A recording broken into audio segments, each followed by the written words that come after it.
Oh my God, Eli, stay with me, baby. Don't you close those eyes.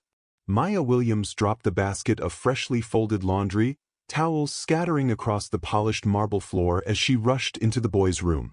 Eli Hawthorne, just 9 years old and far too small for his age, lay collapsed beside his bed, his tiny chest trembling, lips tinged blue, his hand clawing weakly at his chest. Maya fell to her knees beside him, checking his pulse. Weak, shallow, fading. Eli, sweetie, look at me. Stay with me. Just hold on a little longer, baby. Please, nothing. Just a soft wheeze. She lifted him into her arms, his little body far too light. Her instinct screamed, no time. No help. Do something. She ran down the hall to the kitchen. Help, please. Someone help me. Eli's not breathing right. 2 staff members looked up. Connie, the housekeeper, blinked slowly. Jerome, the groundskeeper, barely stirred. That's not our responsibility, Connie muttered. He's not even supposed to be our problem, Jerome added. You're the one always poking around that kid. Ma's voice cracked. He could die. Then call Mr. Hawthorne, Connie said flatly. This isn't your call to make. A storm had knocked out the estate's power the night before. No phones, no internet, no backup comms. She was alone, her breath shallow. Maya turned and ran toward the east wing toward the forbidden study. She jammed a small fruit knife into the lock, clicked it open. Inside, the billionaire's private office was sleek and cold. She yanked open the wall panel, revealing a safe. It wasn't locked. Inside, neatly stacked bundles of cash. She grabbed a thick roll of $100 bills. The alarm screamed instantly. Red lights flashed. Maya didn't flinch. She snatched the Tesla key fob from the desk, wrapped Eli tighter in the blanket she'd grabbed, and sprinted to the garage. By the time she reached Mercy Hills Hospital, the rain was pouring and her clothes were soaked through. Help. I need help. This child has a heart condition. Nurses rushed to her side. Took Eli, wheeled him away, and then came the police. Maya Williams. Yes, you're being detained for theft and unauthorized vehicle use. Turn around. Cuffs clicked around her wrists. I wasn't stealing. I was saving him. Hours passed. She waited in handcuffs near there, heart pounding, wrists aching. Then came him, Richard Hawthorne, tall, commanding, rain trailing off his long coat, his jaw clenched with fury. Janelle walked at his side, every inch of her glowing in diamond earrings and disdain. What the hell happened here? Richard demanded. The head nurse stepped forward. Sir, Eli suffered a severe arrhythmia. If this woman hadn't brought him in when she did, we may have lost him. By land. She broke into my home. Richard snapped. My office. Stole my vehicle. My money. She saved your son. The nurse repeated. Janelle stepped forward, arms folded, voice sharp. Or she pretended to. You ever think of that, Richard? She's been obsessed with Eli since day one. Quiet, watching, always hovering. This whole thing smells like a setup. Excuse me. Maya snapped. That boy was dying. I did what no one else would. Oh please. Janelle scoffed. You staged this to get into his life, into our lives. Maybe even looking for a payout.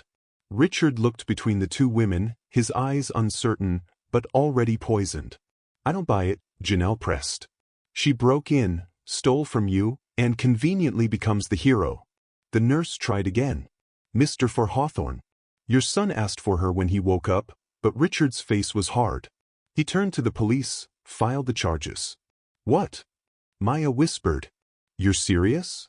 You're dangerous. You crossed every line. I trusted you in my home. I didn't do it for you, she shouted. I did it because he was alone, because your staff didn't care. And your girlfriend sure as hell didn't notice he was sick. Janelle's expression turned venomous. Watch your mouth. Maya stood trembling, soaked, handcuffed, heartbroken. He could have died. And you're throwing me away like garbage. Richard didn't speak. He just nodded to the officer. Take her in. And just like that, justice turned its back on her again. The patrol car rolled through the rain-slicked streets, red and blue lights flashing against glassy storefronts and shuttered diners. Maya sat in the back seat, hands cuffed, hair soaked, her wet jacket clinging to her shoulders like the weight of everything she just lost. The warmth of the hospital was already fading, replaced by the sterile chill of a world where the truth didn't matter, only perception did. She watched raindrops slide down the window. Each one a heartbeat. Each one a moment Eli might have never had again. "He asked for me," she whispered to herself, the memory fresh. "He asked for me." The officer driving didn't speak. The one beside her had barely looked her in the eyes since they put her in the car. To them, she was just another story, another low-level worker who crossed a line. Grand theft, breaking and entering, child endangerment. The charges sounded absurd, cruel even. But in the world she lived in, where money built walls thicker than any fortress, and the word of a maid was worth less than a shrug, they would stick. Especially if Richard Hawthorne pressed them, especially with Janelle whispering poison into his ear. Her throat tightened. The boy had lived. That should have mattered. But it didn't. 15 minutes later, they reached the county precinct. A modest red brick building with flickering overhead lights and a smell of old coffee and tired regret. The officer led her through the back entrance, less public, less humiliating, but no less final.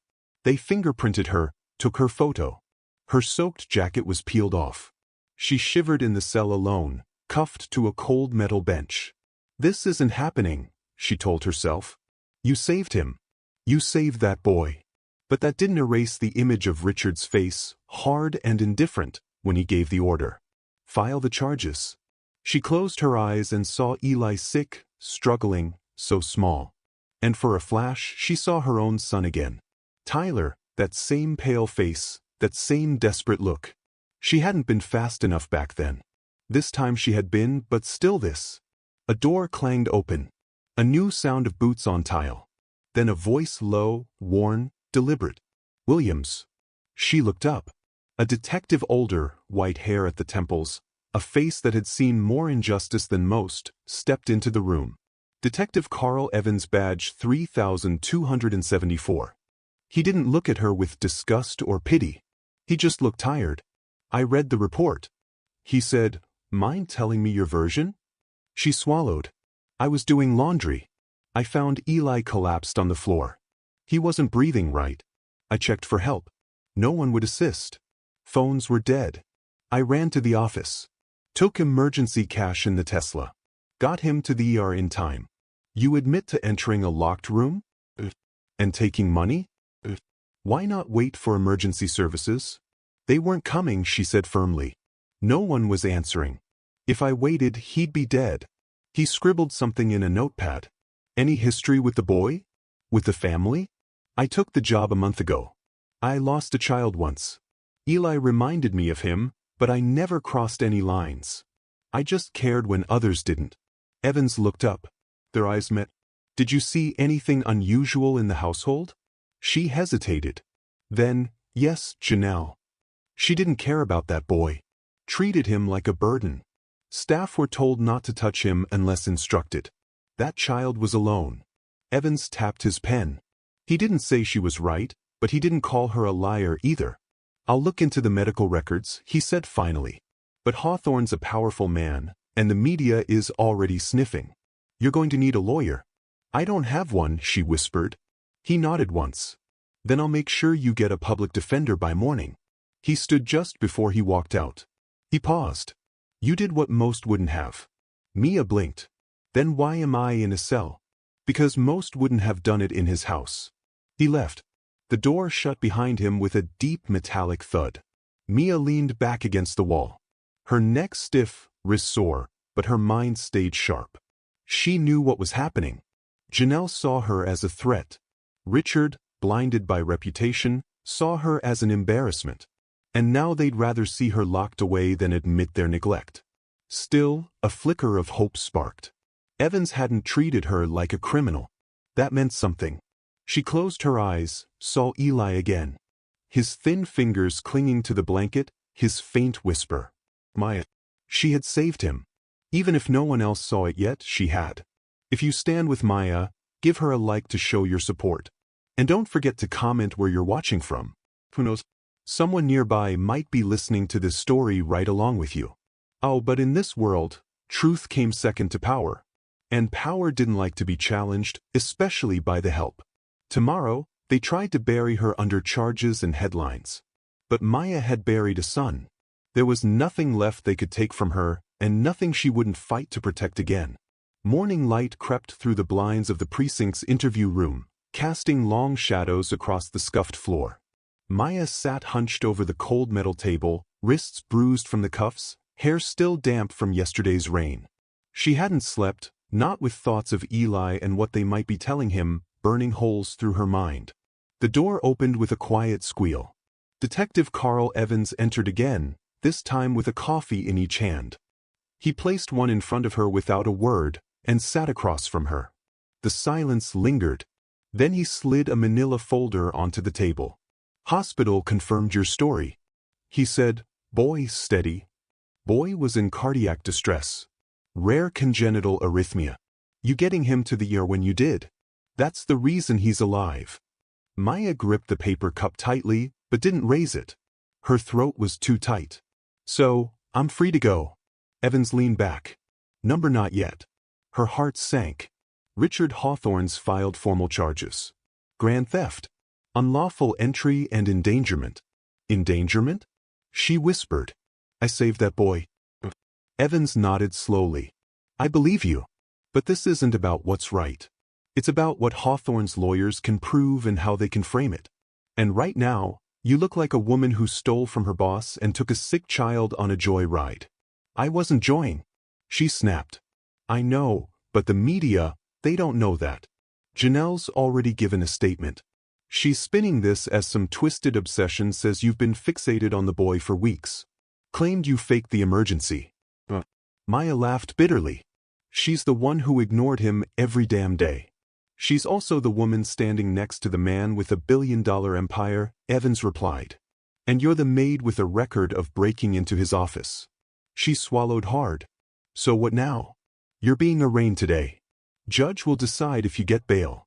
"Do I get a lawyer?" He gave a half nod. "Public defender's on her way." Just then, the door creaked open again. A petite woman in her 50s stepped inside, dressed in a navy suit, her gray-streaked hair pulled back into a tight bun. "Miss Williams, I'm Claire Dorsey. I'll be representing you." Maya stood slowly, hand extended. "Thank you for coming.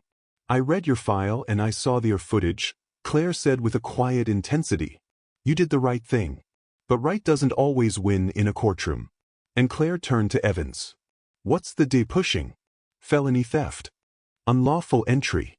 Potential child endangerment." Claire scoffed. "They're overreaching. Classic PR play. Make her a villain. Distract from the family's negligence." Evans said nothing. Claire continued. "Here's what's going to happen. We'll go before Judge Hastings. I'll push for bail. You keep your answers short. Respectful. No grand speeches. No tears." Maya nodded, her voice low. "I understand." 3 hours later, Maya stood in a packed courtroom. Reporters filled the benches. Cameras weren't allowed, but the energy buzzed like they were.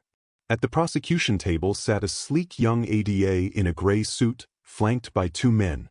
Mia didn't recognize Hawthorne's private counsel. Richard himself wasn't present. Neither was Janelle, but their absence was louder than any words. The bailiff called her case. Claire stepped forward. "Your Honor, my client is not a flight risk. She has no criminal record. She acted under extreme circumstances to preserve the life of a child in medical crisis." The ADA rose calm and cutting. "Miss Williams unlawfully entered a private office, stole over $20,000 in cash, and absconded with a child she is not legally authorized to transport. Her actions may have endangered the boy more than they helped." Claire's voice was iron. The hospital's chief of cardiology credited her quick thinking with saving the boy's life.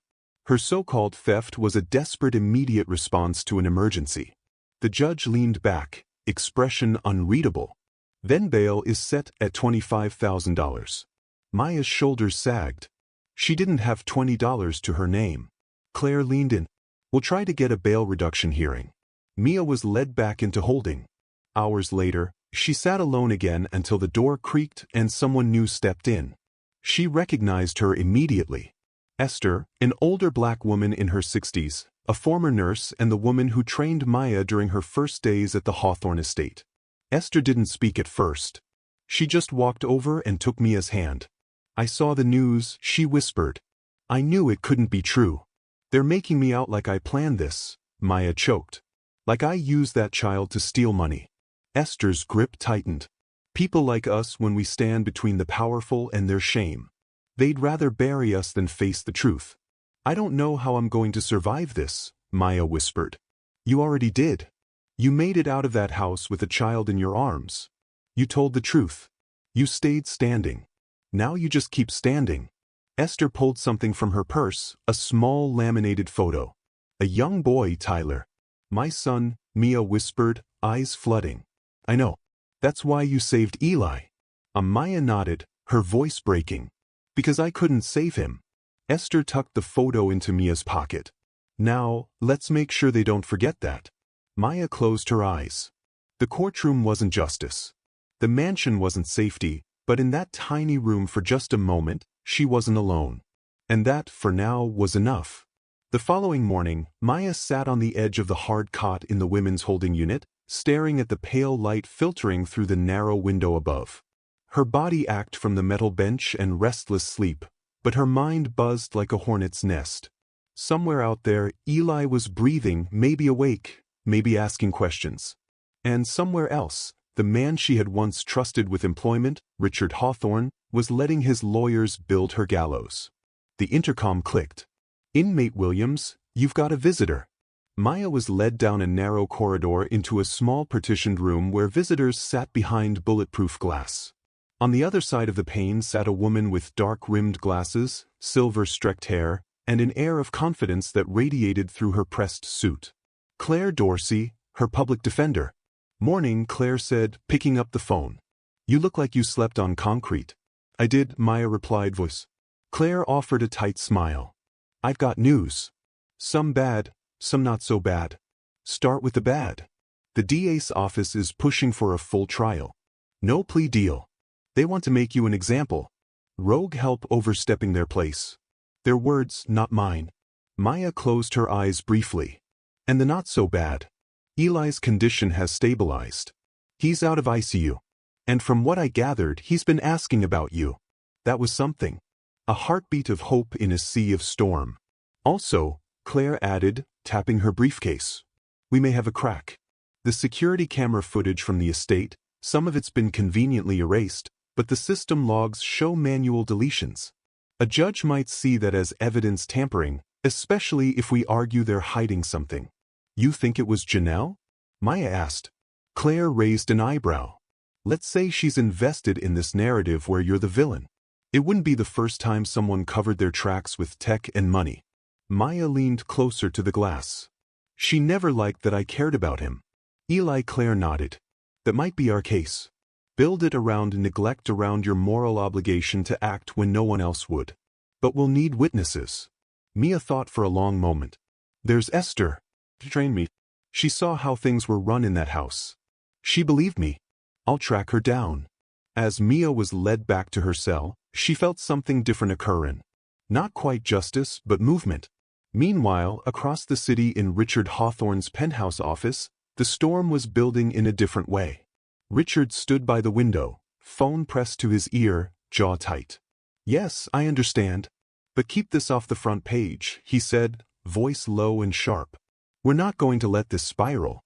From across the room, Janelle sat perched on a leather armchair, scrolling through headlines. "Too late," she murmured. "Maid turned hero or thief. It's everywhere. Social media is eating it up." Richard turned to her. "This wasn't supposed to happen. I trusted her with my son and she broke into your study and took your money," Janelle said quickly. "People forget that." Richard didn't respond. Instead, he walked to his desk and opened a drawer. A small framed photo of Eli smiled back at him, his eyes too big for his face. His frame too delicate. "She got him there in time," Richard said quietly. "Doctor said she also disobeyed every rule you put in place. You want to run your company with chaos like that?" Janelle's voice rose slightly. "She crossed a line. If you show weakness now, the board will start whispering. Investors already are. Richard hesitated. I just need this to go away, he muttered. Janelle smiled thinly. Then let the court handle it.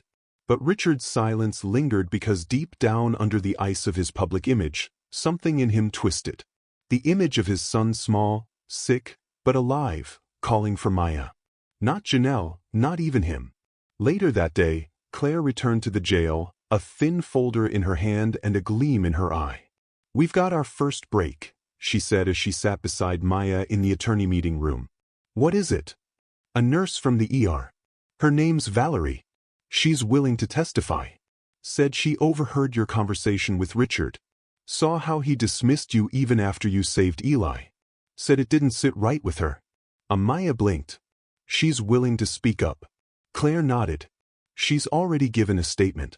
Said you held Eli like he was your own child. Said the boy woke up asking for you by name. That's powerful stuff.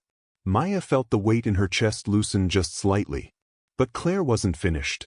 I also got a call from a journalist. Independent wants to talk. Says they're not buying the prosecution story. Wants your side. I don't want the spotlight, Mia said. Claire shrugged. Maybe not, but if we control the story, we control the pressure. And pressure works wonders in courtrooms. That night, Mia lay in her seat staring at the ceiling. Somewhere above, the city moved on eating, sleeping, scrolling headlines. But now she wasn't just a name in a file. She was a question, a challenge, a whisper that maybe the maid wasn't the villain after all. And whispers Maya knew had a way of turning into thunder. The buzz of fluorescent lights filled the narrow hallway as Claire walked Mia through the side entrance of the courthouse the next morning. No cameras here, no screaming headlines, just steel doors, worn linoleum, and the heavy echo of justice on slow-moving feet. You ready? Claire asked softly, tucking a file under her arm. I haven't felt ready since this began, Maya admitted. But I'm not afraid anymore. Claire gave a curt nod. That'll do. They entered the courtroom, smaller than the one from the arraignment. Less press, but still enough eyes to make Maya feel like every movement, every breath was being documented. The hearing was for a bail review. A second chance to argue for release. Maya's supporters had started showing up quiet. Unnoticed faces in the back row. Valerie, the nurse. Even an older man Maya recognized from the estate's grounds crew, now wearing a modest suit and clutching a Bible like a shield. The prosecutor was ready with fire. He called Maya a threat to boundaries, a manipulative figure who had used a child's vulnerability to gain access to money and influence. He painted her actions as reckless and self-serving. Claire let him finish, then rose calmly. Your Honor, this is a woman who acted out of desperation, not greed. The boy she helped, Eli Hawthorne, was left in the care of a household that refused to acknowledge his condition. The staff ignored his distress. The primary caregiver was absent. Phones were down. There was no ambulance, no protocol, no supervision. Just a sick child and a woman who refused to let him die. She stepped forward. We have eyewitnesses, medical professionals, and most importantly, we have the boy's voice asking for her when he woke up. That doesn't happen if she's some villain. That happens when someone saves you. Oh, the judge, an older woman with a face carved by years of difficult decisions, looked from Claire to Maya, then down at the documents before her. Bail is reduced to $5,000, she said. Cash or bond. Defendant is to surrender her passport and remain within county limits until trial. Claire squeezed Mia's hand. It was the first win. Small but real. Outside the courtroom, Esther approached with a tight smile and a quiet envelope. I know it's not much, she said, but I got some folks together from the church. We'll cover your bail. Mia's eyes welled. You didn't have to. Yes, we did. Esther interrupted. Because you stood up when others didn't. That counts for something in this world. Maya was released just before noon. The outside air hit her lungs like a rebirth, cold, sharp, free. She didn't even realize how long she'd forgotten what fresh air smelled like.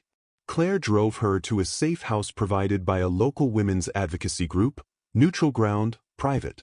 With no cameras or press knocking on the door, it was modest, clean, and above all quiet. That night, Maya sat by the small bedroom window, staring out into the amber haze of the city. She wondered if Eli was asleep, if he'd asked about her again, if Richard had told him anything at all. And then her phone buzzed. A private number. She hesitated, answered.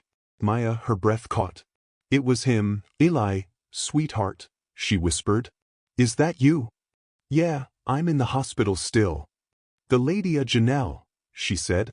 I couldn't call you, but the nurse helped me when she left the room. Maya blinked back tears. How are you feeling? Better. My heart doesn't feel all weird anymore. They gave me new medicine. I'm so glad, Eli. You scared me. I told Daddy you saved me. That you helped when nobody else would. Mia's heart cracked open. Did he believe you? She asked gently. There was a pause. I think he's confused. He doesn't say much. Mia closed her eyes, listening to the child's breath on the other end of the line. I miss you, he said. I miss you too, baby. Before they could say more, a soft beep came from his end. Then a voice in the background. I have to go, Eli whispered. They're coming. I'm proud of you, Eli. Stay strong, okay? The line went dead. The next morning, the city woke up to a shift, a small one, but unmistakable. An op-ed run in a major paper written by a journalist who'd interviewed Valerie and reviewed the hospital's report. The headline read, Maid or Guardian Angel Rethinking the Case of Maya Williams. The tone was skeptical of the prosecution. It questioned the lack of responsibility from the Hawthorne household. It quoted Eli's request to see Maya as a turning point in public sentiment. Claire called as soon as Mia finished reading it. This changes things, she said. We're not just defending you anymore. We're framing the story. And people are starting to listen. But Maya wasn't thinking about media or strategy. She was thinking about Eli's voice and the small flickering hope that maybe, just maybe, the truth was beginning to speak a little louder than money. Still, she knew better than to get comfortable. The storm hadn't passed. It had only shifted, and someone somewhere in the Hawthorne estate wasn't going to let her go that easily. Maya's breath caught as she stepped out onto the city sidewalk, the courthouse behind her. It was a strange freedom, one part relief, one part fear. The air felt clean yet heavy with expectation, as if every passerby could read her face and guess the battle she was fighting. Claire met her by the car, expression firm yet kind. They'll be dropping off your bail paperwork later. For now, you're free to go. Maya nodded, voice small. Where do I go? You're with me, Claire said. We're heading straight to the hospital. Eli's awake. He asked for you again. At Mercy Hills, Maya's heart pounded as she entered the pediatric wing. The scent of antiseptic, the quiet beeps of monitors, the soft footsteps. It all felt different now. Personal, vulnerable. A nurse ushered her into a small room. There, on a couch by the window, sat a pale but finally seated Eli. He wore a hospital gown and his eyes were bright with recognition and something infinitely more tender. Maya, he exclaimed softly. He rose and she immediately knelt at his side, taking his hand. Hi, baby. Her voice trembled. How are you? Do you feel okay? Eli nodded. The medicine helped. The nurse said, My heart isn't scary anymore. I kept asking for you. Tears slipped down Maya's cheeks. I'm right here. I'm not going anywhere. Claire knocked and stepped in. Eyes warm. He's stable. They want to discharge him in 2 days. Under supervision. We're working on a custody agreement for visitation. Eli looked between them. Will you come visit me after I go home? Maya smiled, voice gentle. Of course, I'll always come. As they spoke, Detective Evans entered quietly. He offered a thin smile. Glad he's doing better. Maya swallowed. Thank you. Evans glanced at Claire. I may have enough to move for dismissal of the charges once we expose the tampering and negligence. Claire nodded, appreciation soft in her eyes. Thank you both. Evans left. Maya realized how many allies she hadn't noticed. That evening, Maya returned to the safe house. No celebrations, no grand speeches, just the quiet hum of the lamp against the wall and the low rustle of the city below. She pulled out the photo Esther had given her, Tyler's face looking hopeful alive. She pressed it to her heart. You helped me do the right thing, she whispered. Her phone rang. It was the journalist. Wanting more of her story, she hesitated then said yes. She didn't want the spotlight, but if this could shift the narrative, then it was worth the discomfort. Later, asleep in the narrow bed, Maya dreamt of Eli breathing steadily beside her, a silvery morning light filling the room. She woke before dawn, heart full and tired. Somewhere in the hush before the next storm, justice was beginning to find its voice. She'd lit a candle against the darkness, and now she only had to keep it burning. Richard Hawthorne stood in his study, the same one Maya had broken into just days before, staring out over the city skyline. The world below shimmered with early morning light, but inside the room, a storm raged beneath the surface. The television on the wall behind him murmured with a news anchor's voice. New developments in the case involving Maya Williams, the housekeeper accused of theft and unauthorized transport of billionaire Richard Hawthorne's son. Eyewitnesses and medical experts now suggest Williams may have saved the boy's life. He turned the volume down. Janelle sat on the leather couch, a glass of orange juice untouched in her hand. "You've said nothing," she muttered. Richard's voice was low. "Because I'm listening to what?" She snapped. "A bunch of bleeding hearts making this woman into a martyr." He turned, jaw clenched. To the sound of public opinion shifting to the sound of a father who almost lost his son because he was too blind to see who actually cared for him. "She stole from you. She acted when no one else did. You're defending her now." He didn't answer right away. Instead, he walked to his desk, picked up a printed transcript of Eli's recorded conversation with a therapist, shared discreetly by the hospital's advocate. "She said I was special." Eli had said, "Maya." "She held my hand and stayed when everyone else left." Richard stared at the paper as if it burned. "I failed him," he said finally. Janelle rose sharply. "No, you did what any father would do. You protected your estate, your privacy, my pride," Richard interrupted. "That's what I protected." She blinked. "So what now?" "I want to talk to her." "You what?" "I want to see Maya alone. Without lawyers, without press, just her and me." Janelle scoffed. "You're making a mistake." "No," he said, voice firm. "That's what I've already made. Now I'm trying to fix it." Later that afternoon, Maya sat in the community center across from a small folding table. Claire had arranged a quiet meeting off the record. No cameras, no statements, just a conversation.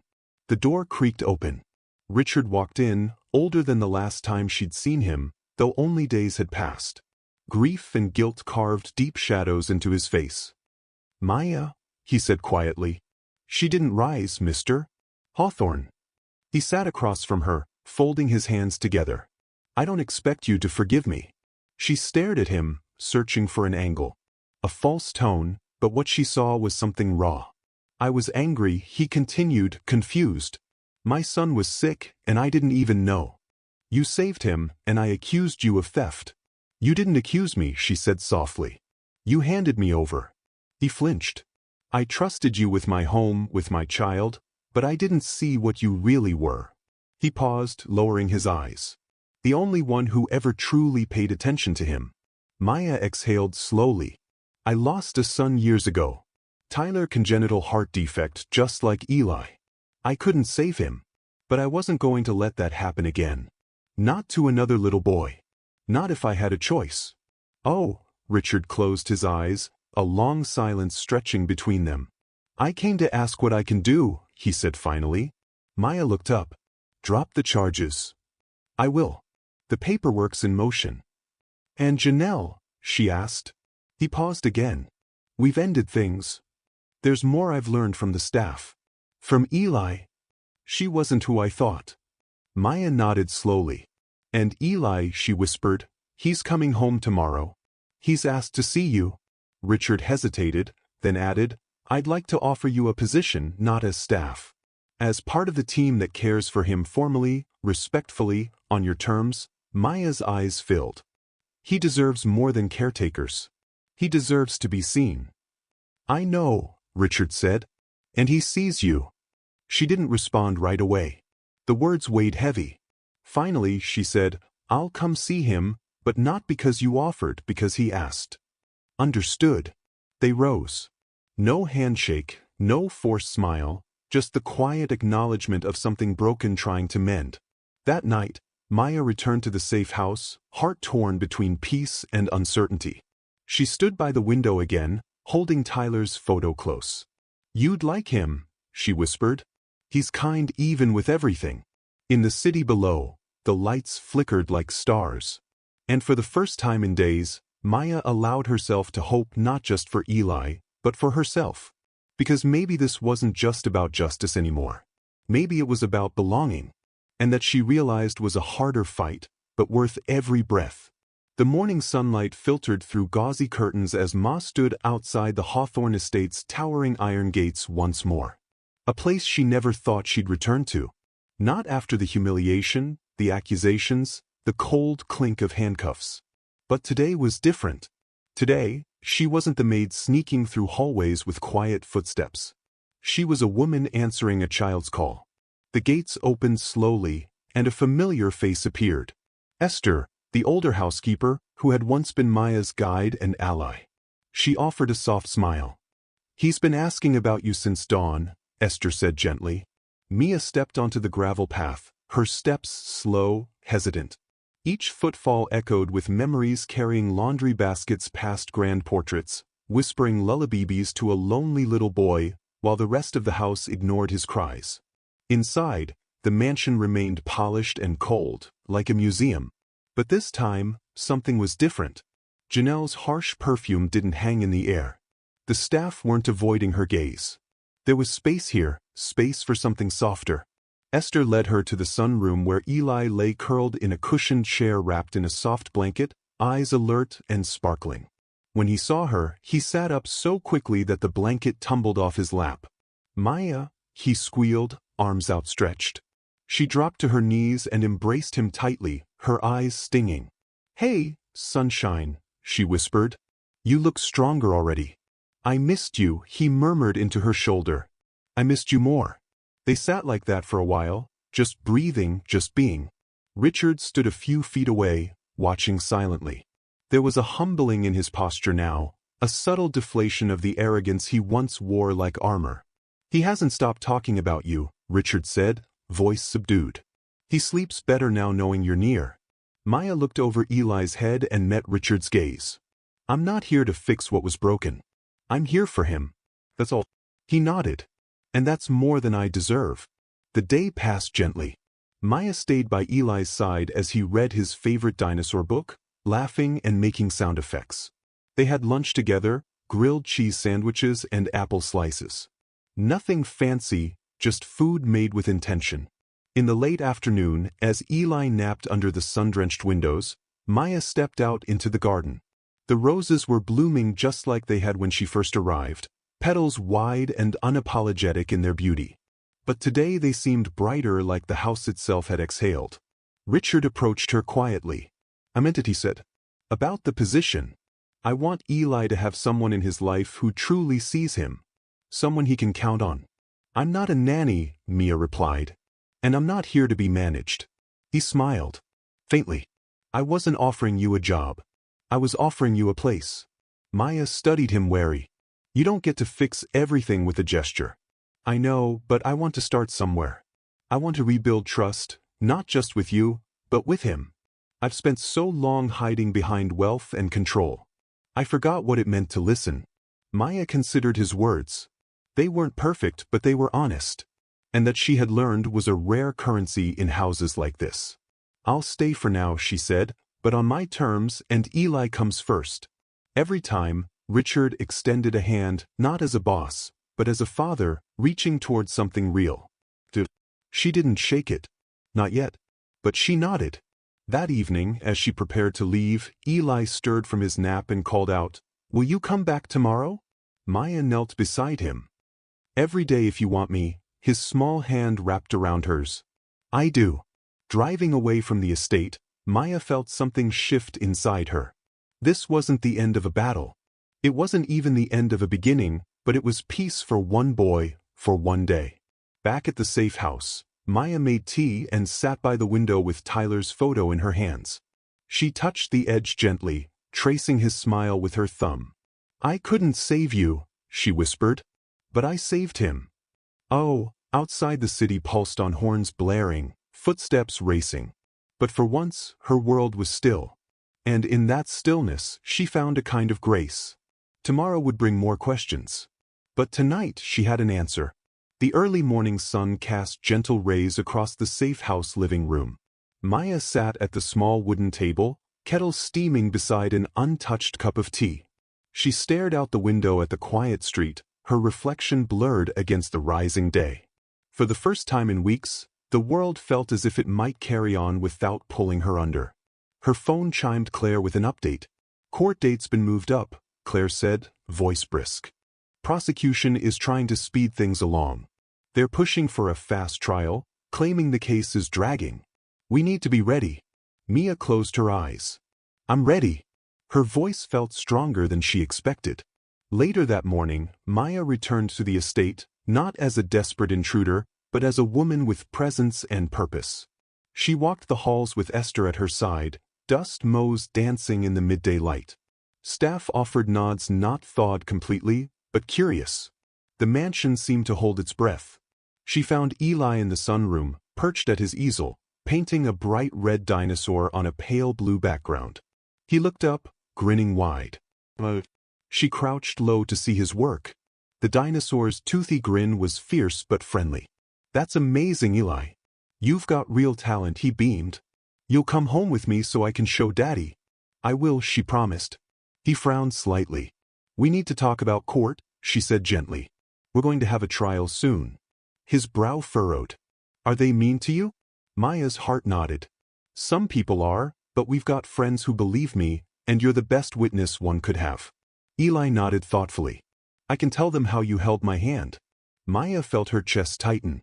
He understood what mattered. Later, she met with Claire in a small conference room tucked behind the estate's law office. Charts, timelines, witness lists. The trial loomed. "The Janelle narrative is going to come at us fast," Claire warned. "She's already giving interviews. The goal will be to paint you as manipulative. We need our narrative controlled.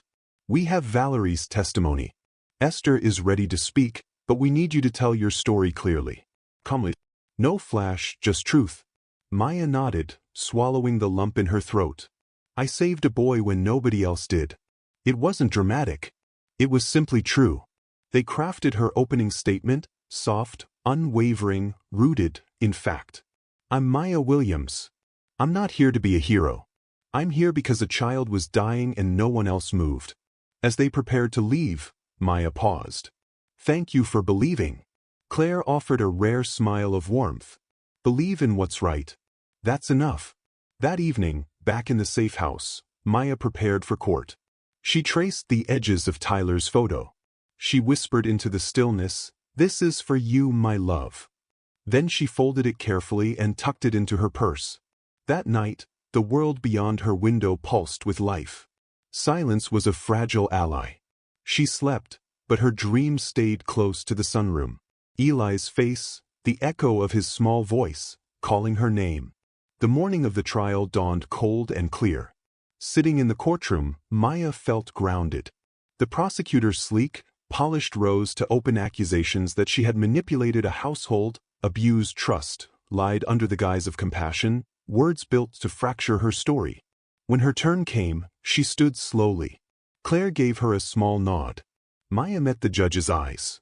"My son had a congenital heart condition," she began.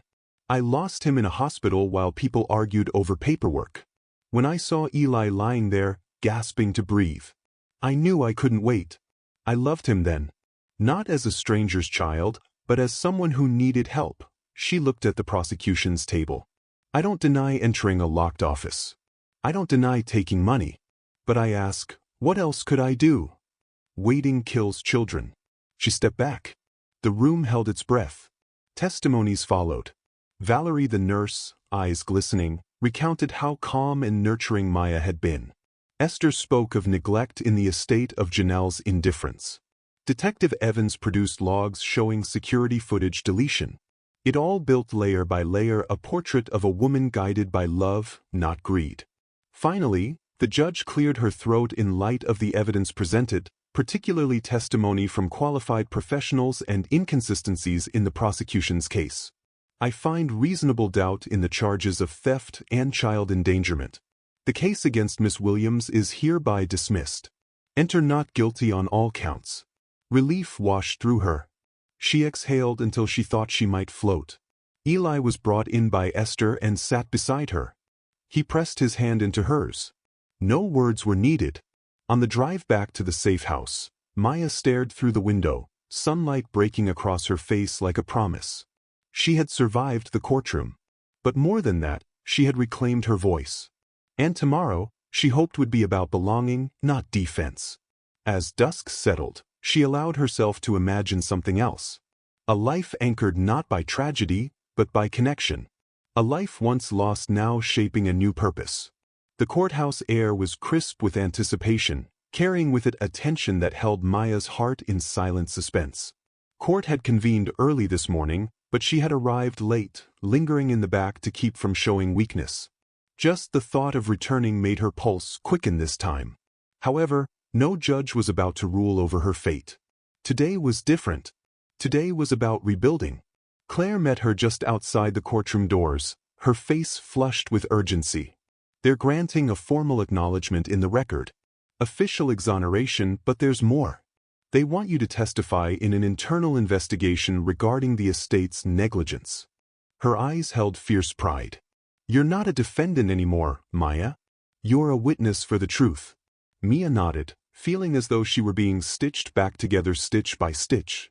Moments later, she stepped through the estate's marble foyer once more, not with caution or fear, but with quiet resolve. The scent of polished wood and the hum of classical music floating from the living room felt foreign no longer. She walked through the halls that once echoed with judgment into the sunroom, where Eli sat coloring bright shapes into his sketchbook. When he looked up and saw her, his small face brightened, and he ran, arms flung wide. Maya! He breathed and she knelt, hugging him gently. Hey, my brave dinosaur boy, she whispered. Ready to have mommy home again? He beamed. Forever. Maya pressed her cheek to his. If you'll have me. Later, she met Richard in the study. He closed the door softly behind her. No guards, no cameras, just two people. One learning to trust again, the other learning to yield. There's an internal review being conducted, he began, voice low. The board is examining chain of command failures, communication breakdowns, and systemic negligence. My unawided, that's necessary. He took a deep breath. I want to say in that too. I want to help. And I want you at the table. Not just as someone who saved my son, but as someone whose voice matters here. Maya blinked, the sunlight streaking through the tall windows catching the edges of his silhouette. That would mean I'm offering you an official role, advisor for child welfare initiatives. It's a foundation we're starting scholarships, medical support for families with sick children, policies to empower caregivers. I would like you to help lead that. Her heart stuttered, a foundation formed from the love that cost her so much already. A chance to shape something real. I'll do it, she said, nodding slowly. But only if it's not just words. If you're truly committed. He exhaled. I am. They stood in silence. The weight of the house held less burden now, layers of regret, recognition, and redemption. That evening, Maya returned to her small apartment, picking up Tyler's photo and laying it gently on the kitchen table. The city lights outside flickered like distant stars. She pulled out her phone, composing a message to the journalist who had first believed her. It's time they hear the real story, not the spectacle, the truth. She hit send and leaned back against the table. In the darkness, she felt the faint but steady pulse of hope. Tomorrow would bring new challenges, board meetings, legal documents, press inquiries. But tonight she had peace. She had reclaimed her dignity, her purpose, and a small, pale boy who needed her. And she was exactly where she was meant to be. 2 weeks after the courtroom decision, Maya walked through the quiet corridors of the office for the new Child Welfare Foundation. It had its own modest headquarters, not in the mansion, but in a clean, simple building downtown, plastered with bright posters of hopeful children and painted in warm shades of blue. With her appointment as advisor, she finally had a workspace that was entirely hers. Claire met her in the conference room, flanked by Esther and Valerie. They made a formidable team, the lawyer who believed, the friend who nurtured, the nurse who testified. And now in the center, Maya found herself both scared and proud. "Welcome," Claire said quietly, unfolding a stack of blueprints and organizational charts. "We've got partners wanting to contribute. We're working with local hospitals. We have grants in motion." Esther leaned forward, her voice fierce yet gentle. "You've given hope to one child. Now we can give hope to many." Valerie offered a soft smile. "I've piloted screening procedures for hospitals, underprivileged families. Insurance won't be an obstacle anymore." At that moment, Maya felt the weight of herself shift. This wasn't just redemption. It was transformation. Later, Maya sat at her desk, just an old wooden table with a single lamp and her favorite pen beside Tyler's small framed photo. She stared at it for a moment, letting grief mingle with resolve. Then the phone rang. "Hello, Maya Williams." Her pulse quickened. The voice on the line was gentle but determined. A producer from a national public radio program seeking to feature the Foundation's mission and her story. Her fingers trembled. "Yes," she paused. Then quietly, "I'd like that." As Maya ended the call, she looked out the window at a hopeful city afternoon. Today, she wasn't afraid of being heard. That evening, she arrived home to a quiet apartment, opened the refrigerator, and stared at leftovers uneaten. She hadn't yet learned how to cook for one again. But tonight, there was something different, a spark in her chest that felt like belonging. She dialed a number, her own voice, shaky. "Dad, you up?" Silence. "Phew. I wanted to tell you things are good." She paused. "I know I wasn't perfect before, but you'd be proud." A line connecting across miles.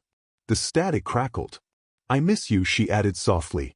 Her father's voice broken and unexpectedly tender. "I'm proud more than you know." Tears filled her eyes. She pressed the phone to her chest. The next morning, she picked up her coffee and prototyped a newsletter template that would be sent to early donors and community members. She typed, "For every child who might be overlooked. For every caregiver who stands up, we are here." When she pressed send, she didn't hold her breath because now she knew hope needed action to survive, and she had plenty left. By lunchtime, her inbox overflowed with replies, messages from parents, advocates, strangers who had read the article. "Your courage gave me strength," one wrote. Another, "Let me volunteer." Another, "My niece has the same condition." The words wrapped around her like reassurance. Later, Richard stopped by her office. He offered a cake, simple vanilla, with chocolate frosting. He smiled awkwardly. "For the occasion," he said. They sat sharing vanilla and small bits of peace. "You're doing something beautiful," he said, voice soft. "He's calling you Miss Maya at home now." She smiled, warmth spreading through her chest. "You earned that title," she said. And in that quiet room where grief and love intertwined, Maya realized something profound. This story, her story, wasn't just about saving one boy. It was about reclaiming a life stolen by loss, shaped by courage, and rooted at last in hope.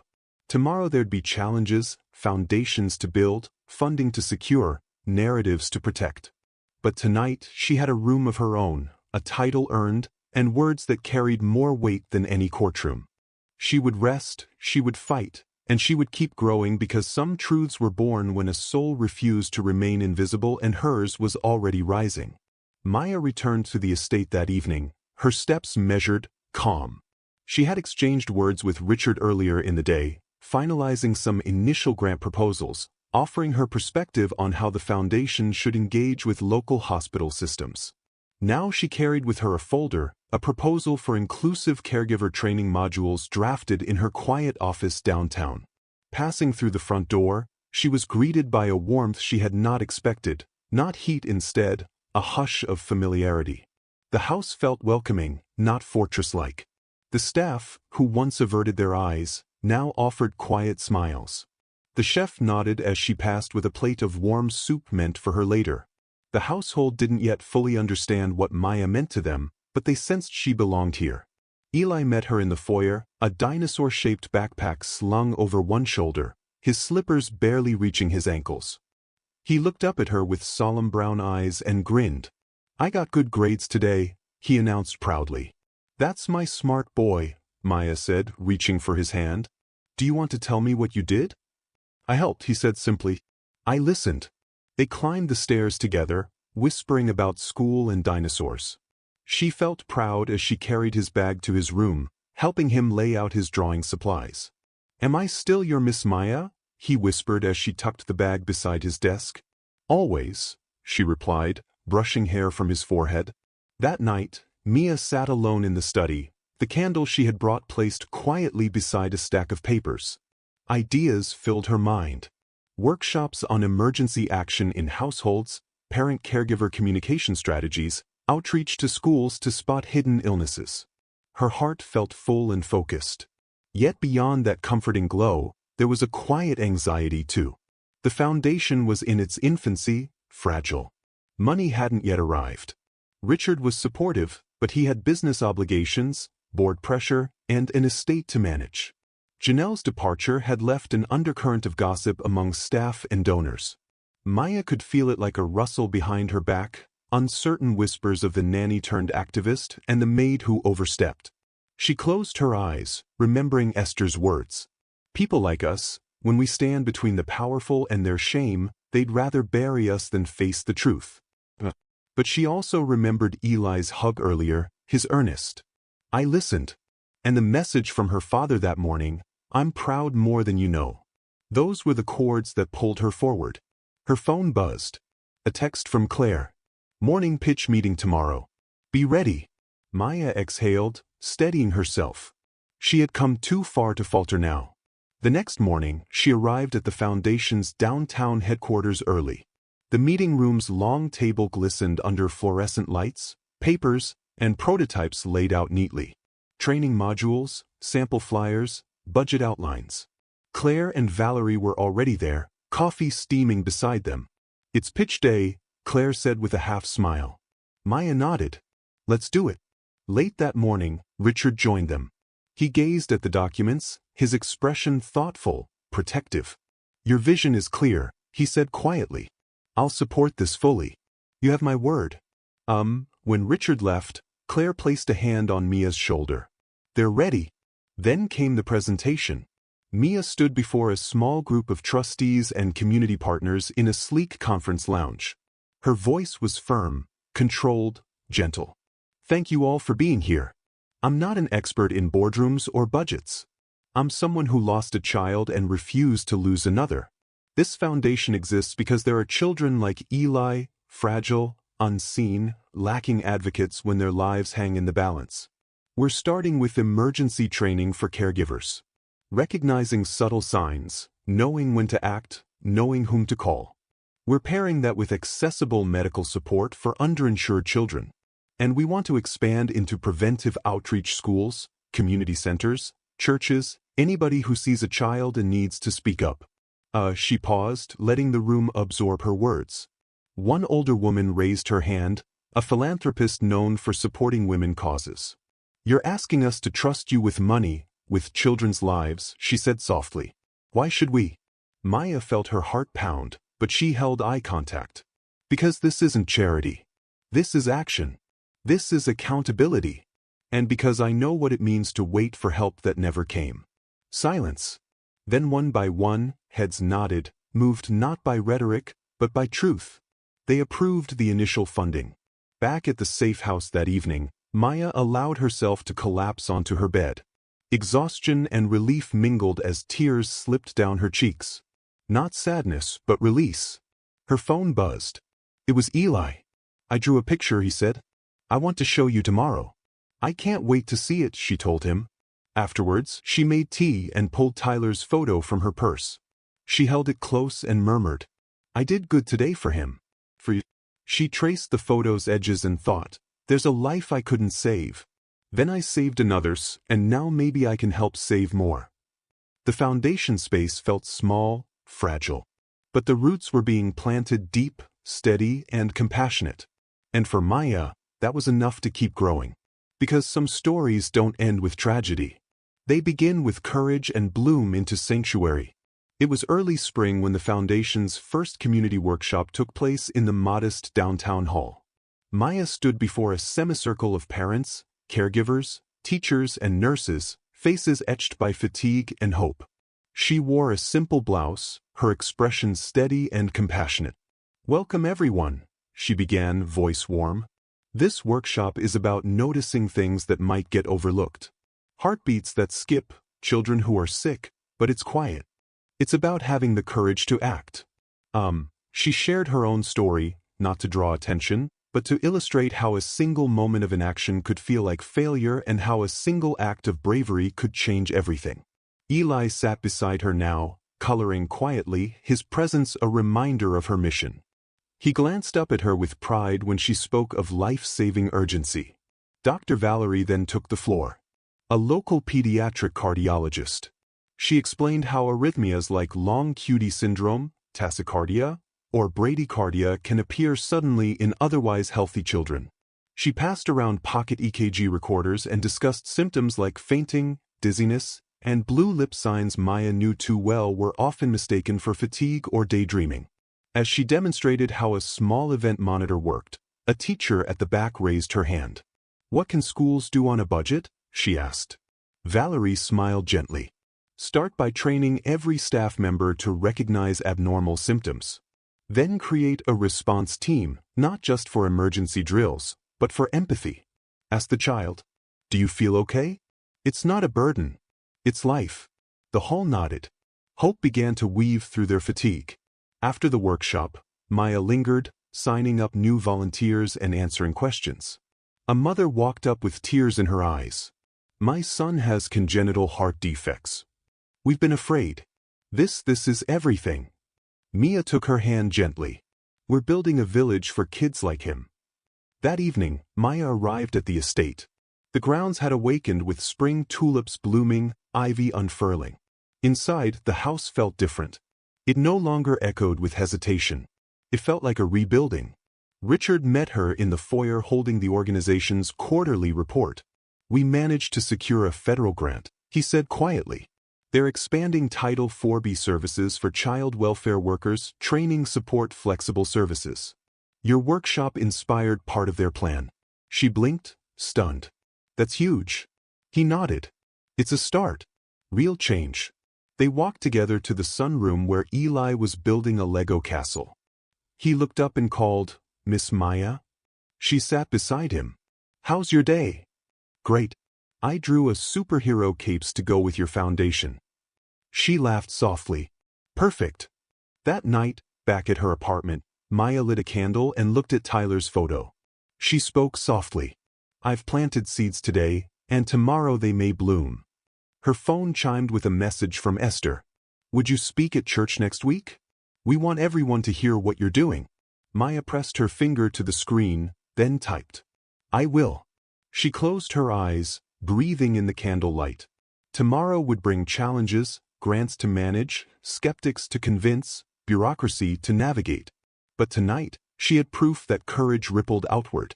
She lay down with hope in her heart, no longer hidden, but growing. And in that gentle room, a foundation took root, one life, one heartbeat at a time.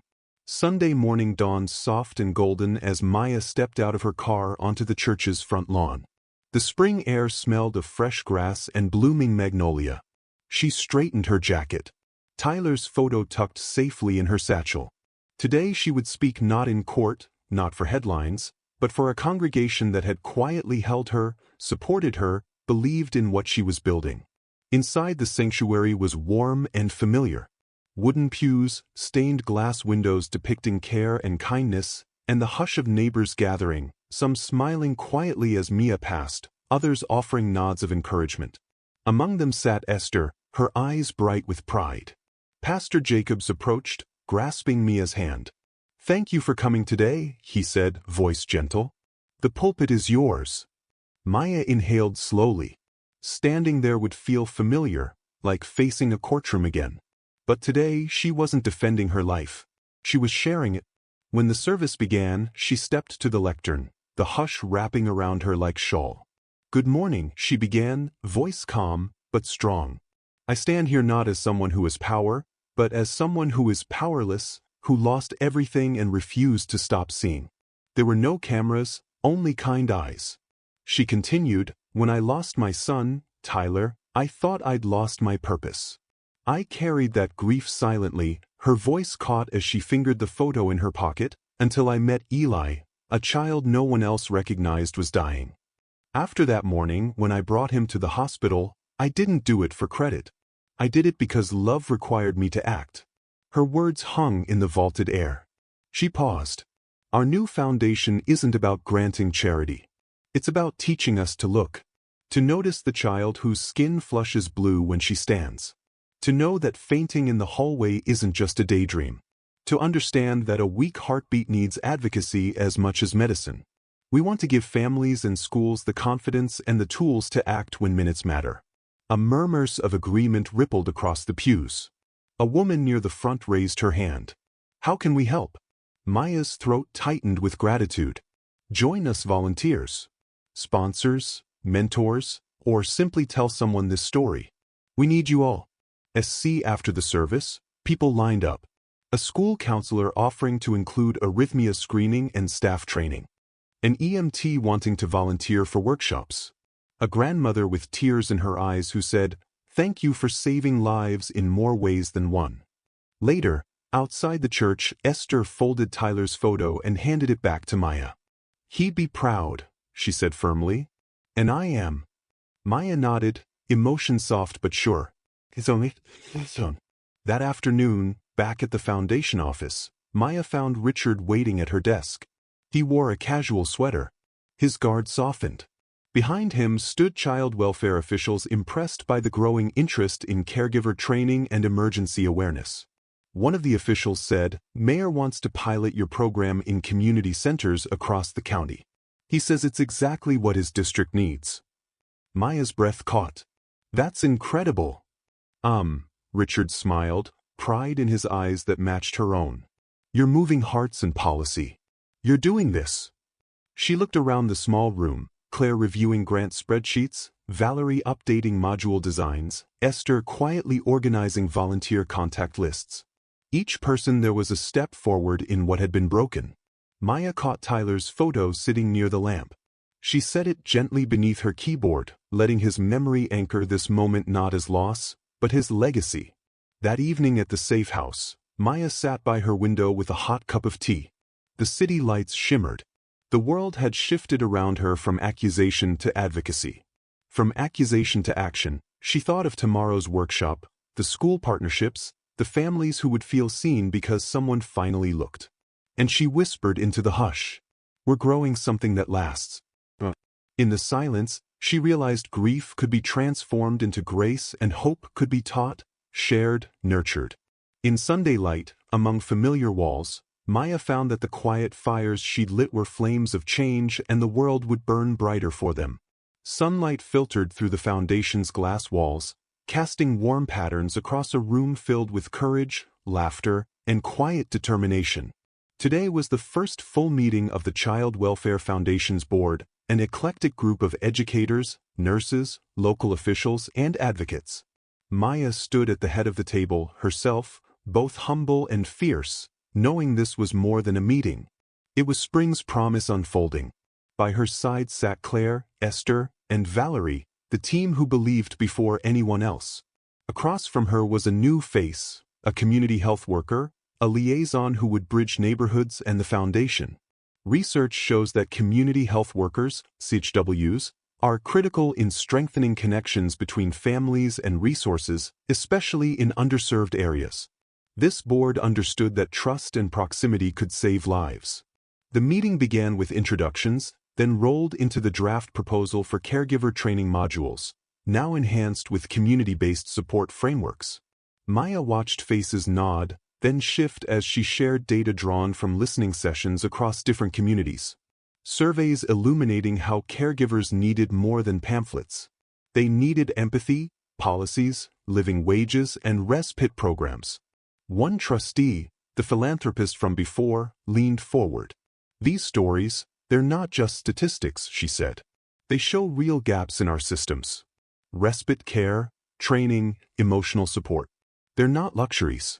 They're prevention." Maya felt something align, a recognition that her advocacy had transformed into architecture, building systems to support those forced to act without support before. The medical liaison spoke next, describing how early detection modules could integrate with local clinics and pediatricians. Val the nurse added insights from hospitals about family-centered care approaches where caregiver strengths and agency are essential to a child's recovery. They approved not only the content but the direction, expanding to include kinship caregiver programs for families raising children without formal foster care, those grandfamilies and relatives stepping in to protect the vulnerable. Crowning goals now included training workshops, paid caregiver stipends through Medicaid-like models, and advocacy for policy changes. After the meeting, as Maya packed her notes, Richard appeared at the doorway, quiet, supportive. "You did more than build a foundation," he said softly. "You built a network rooted in compassion." She smiled, weariness shifting into resolve. That afternoon, Maya arrived at the hospital for a follow-up check on Eli. He sat upright at the nurse's station, coloring, the light catching his grin when he saw her. "Guess what?" he whispered, handing her a drawing. It depicted Maya and Eli as superheroes, capes fluttering, hearts glowing. She felt her throat tighten. "I love it, sunshine." The nurse emerged from the medical records office with a new scan. "He's stable. They want to publish your workshop results to other hospitals." Another ripple. Eli's voice filled the space, confident. "I told them, Miss Maya is my hero." She held him close. That evening, Mia sat across from Esther and a coffee table full of event flyers and gratitude letters. Esther had recruited a group of grandmothers and caregivers from neighborhood kinship programs. They were coming to help run workshops and mentor new parents. Mia's eyes glistened. "We're not just growing programs. We're weaving a community." She looked at Esther. "Thank you." Esther squeezed her hand. "You made us all visible." Later, as dusk fell, Maya lit Tyler's photo lamp. From her phone, Claire messaged.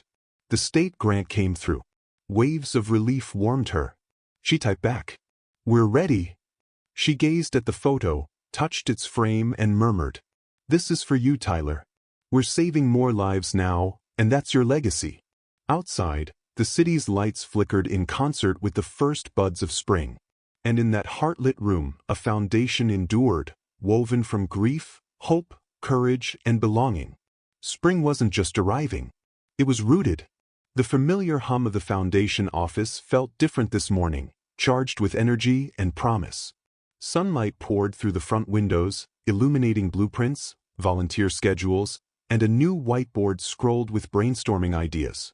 Maya stood before it, marker in hand, ready to map the next phase. Today's goal: mobilize community health workers and expand kinship support, drawing inspiration from innovative models across the country and beyond. In a sense, Maya began addressing Valerie, Esther, and Claire. "We're imagining our own care group model. Trained volunteers, serving households in pairs, teaching emergency signs, delivering resources, and building peer networks." The care group approach, successful in reducing child health risks globally by cascading information through small peer groups, felt just right for neighborhoods here. Valerie nodded enthusiastically. "And in addition, community health workers, those promos can be our eyes and ears in the field. They understand language, culture, and local barriers. Across the U.S., CHWs have reduced hospital visits and improved preventive care access." Maya pointed to notes on the board. "Recruit CHWs, Primuras from local community centers. Train them in pulse screening, arrhythmia signs, caregiver support. Pair them with CAREG group of volunteers to create ripple networks across neighborhoods. Offer stipends or Medicaid consumer support where available. Some states already pay family caregivers or allow hiring of relatives through Medicaid-funded programs." Esther's voice added warmth. "And we expand kinship navigator networks. Grandfamilies and relative caregivers desperately need resources, legal guidance, respite care. The National Family Caregiver Support Program provides funding and supports grandparents raising grandchildren, but many don't even know how to access it." Claire brought focus. "This integrates emergency awareness, community trust, and policy, creating a system caregivers can rely on. Let's pilot in 2 neighborhoods, measure outcomes, and then scale." A week later, Maya stood in a modest community center packed with hopeful faces. Promers from 2 Spanish-speaking neighborhoods sat beside older caregivers, grandparents, aunts, and kin, eager for a new kind of support. "Today," Mia said, voice full of warmth, "we're planting bridges between families who need help and a system built to respond. You're not alone." She handed out pocket EKG monitor demos. A mother looked at the device, awe in her eyes. "I didn't know how to explain what was happening with my child before," she whispered. Rosa chimed in. "I've seen so many children quietly losing color in school. Now I can do something." Maya glanced around and felt pride rising in every hand that volunteered. Later, speech after speech faded into planning. One grandmother organizer shared, "My grandson comes to stay on weekends. I worry because I don't know what to look for. This gives us tools." They closed their first meeting by forming clusters. Each team assigned 10 households to visit monthly, deliver materials, and report concerns back to the office. Back at the Foundation HQ, Maya and Claire reviewed the first progress notes in neighborhood. Claire reported, "Cobble visits reduced school emergency calls by 8% in 2 weeks. That's real impact." Maya breathed. Esther added, "We've submitted for a Kinship Navigator grant. If accepted, we can offer legal clinics and respite funds." The day ended with Maya holding Tyler's photo, smiling through tears. "Look at this," she whispered to the room. "We're weaving safety nets from the wounds of our past." That evening in the estate sunroom, she found Eli surrounded by crayons and drawings. "Miss Maya, you're building bridges like in my picture." She hugged him. "I'm trying, little one. I'm trying." Richard entered quietly, his expression softer than it had ever been. "I've submitted your proposal to the hospital board. They're open to integrating our training into staff orientations starting next month." Maya's chest lifted. "That's beyond hope. That's real change." He nodded, eyes bright, "Because you taught us how to listen."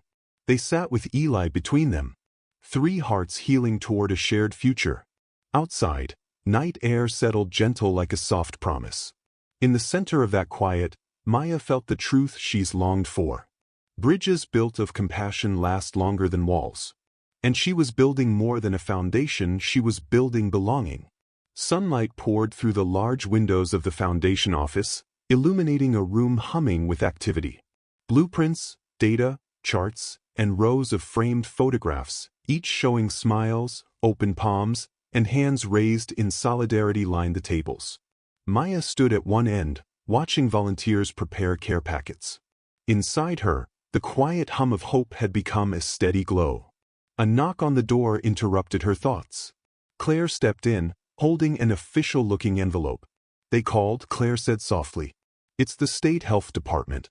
They want to pilot our care group model statewide." Maya's heart stilled. "Our model?" Claire nodded, eyes bright. "They want to integrate the training into every community health network in the state. They cited our data from the pilot. 9% reduction in emergency calls. 6 resolved crises. Dozens of families already connected." Maya inhaled deeply. After weeks of planting, tending, and nurturing, the roots were reaching outward. Later that morning, she returned to the Esther's neighborhood meeting. They gathered in the same community center where the pilot began. Now filled with eager faces again. Maya stood at the front, kneading her hands together. "Today it's not just 2 neighborhoods," she said. "It's the whole state. You built this with your care. Now others will follow." Rosa, the Promater's informal leader, grinned. "We did. We showed them how to see." They raised their cups of coffee in a quiet celebration. That afternoon, Maya was back in the sunroom at the Hawthorne estate with Eli coloring beside her. He looked up with a thoughtful expression. "Miss Maya," he said, "did you know your model could help my school?" Maya paused. Then she smiled, voice soft. "I think it already has, Hunter." "It already has." That evening at the foundation office, Valerie and Maya reviewed neighborhood visit maps. Line graphs and bar charts showed lowered hospital admissions, increased caregiver referrals, growing volunteer registrations, and emergent support networks forming like constellations across the city. Richard appeared at the window, backlit by the fading sun. They've scheduled a budget session for early fall, he said. They want your testimony to secure funding. Maya folded her hands. I'll tell them what you all showed me.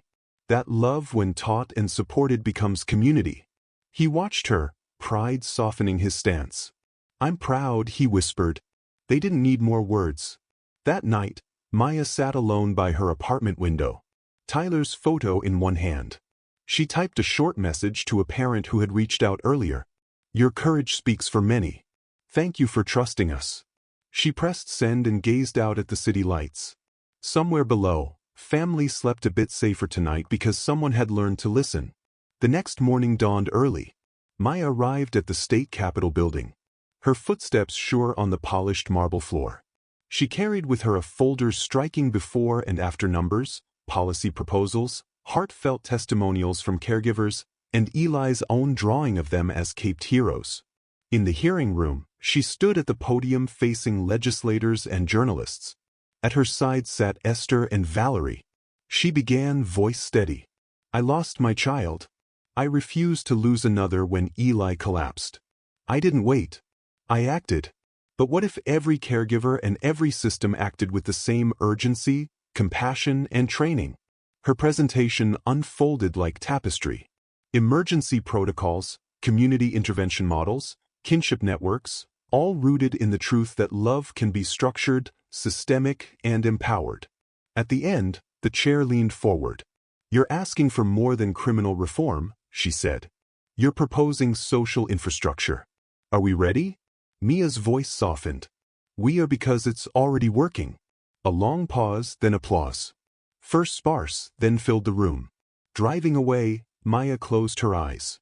The map of her life from grieving mother to accused outsider to architect of change felt like a story with purpose. Not ending but ascending. That night at home, she made tea, placed Tyler's photo beside her cup, and whispered, We did this. You started the story, and now it's echoing everywhere. Outside, the city's pulse felt steady. In the hush of accomplishment, she slept, knowing the ripple she started had become a wave. Maya hadn't just built a foundation. She'd echoed courage into systems and transformed loss into lasting hope. The early autumn light glimmered over the city skyline as Maya walked into the foundation's headquarters one final time for the day. The air inside held a quiet hum of purpose whiteboards marked with future project plans. Volunteers chatting softly, filing cabinets filled with reports destined for legislation. Today felt different and quietly triumphant. The journey had brought her here from accused intruder to trusted architect. At her desk rested a handmade card from Eli. Inside he'd drawn two figures, one wearing a cape, the other with a notebook standing side by side beneath a shining sun. The caption read, Miss Maya and me, saving the world together. Her chest tightened. It encapsulated everything. Claire joined her at the desk, a stack of thank you letters in hand, one from a school principal, another from a mother who had lost her child to sudden cardiac arrest and now advocated for screening programs. The state approved funding beyond initial pilot into full sustainable programming, Claire said, voice quiet with pride. They specifically cited your testimony, your story as the tipping point. Maya nodded, tears bright at the edges. We did it. Claire squeezed her shoulder. You built more than a foundation. You built a movement. Later that afternoon, Maya arrived at Mercy Hills Hospital, entering the peaceful pediatric wing with a basket of homemade cookies and a bouquet of freshly picked sunflowers. Today was Eli's last outpatient check before permanent discharge. Eli awaited her, tidy in his school uniform, fingers tapping his lap with anticipation when he spotted her. He grinned wide and ran into her arms. Hi, sunshine, she whispered, hugging him tight. Mama, I told the doctor I had to thank you. He looked up at her with solemn pride. I did say it. Tears surfaced again. I'm proud of you, Maya said, voice cracking. But you don't have to. They sat together listening to the doctor deliver the good news. Eli's heart was stable. His medication dose adjusted to a maintenance level. His future clear. The doctor smiled at Maya. Thanks to early detection and your quick action, he's on solid ground. Maya reached into her purse and pulled out the drawing. Her and Eli in capes. The doctor looked at the picture, then back at them, clearly moved.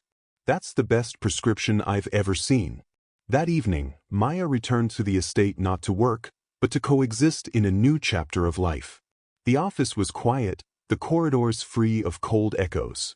She found Richard in the sunroom, reviewing Foundation impact reports. "How's my superhero?" he asked softly. Eli dashed in and flung himself on the couch. "We have new resumes tomorrow. We're hiring more correct coordinators." Richard laughed gently. "I'll make sure they know who built this." Mia smiled, looking from Richard to Eli. The house felt warmer now. No longer a fortress of suspicion, but a home of subtle belonging.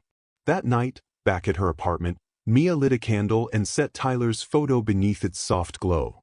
She whispered, "We did it. You'd be proud." Outside, the city pulsed lightly, autumn leaves drifting across sidewalks. For a long while, she held the photo in silence. Then she typed a brief message to the board members. "Thank you. You chose compassion. You built safety.